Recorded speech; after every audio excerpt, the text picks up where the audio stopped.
इमामवाडा हजमध्ये त्याचा प्रयत्न करण्यात आलेला आहे.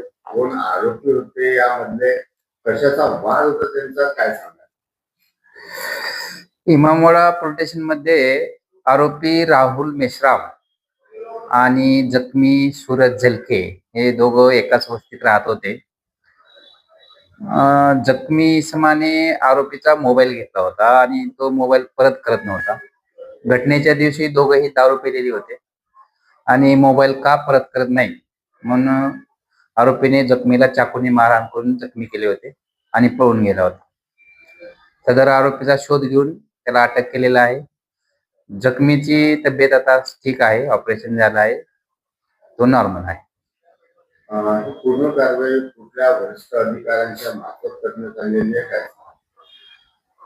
झोन 4 विभागाचे माननीय डीसीपी सर रश्मिता राव मॅडम यांच्या मार्गदर्शनाखाली सदर आरोपीचा आम्ही शोध घेतलेला आहे आणि अंबाझरी परिसरातून त्याला ताब्यात घेऊन गुन्हा दाखल झाल्यानंतर 2 तासात त्याला अटक करण्यात आलेला आहे.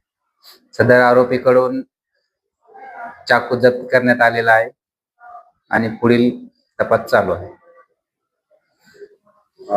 दोघेही कशाचे काम करत होते आणि कुठे काम करत होते, काय सांगा?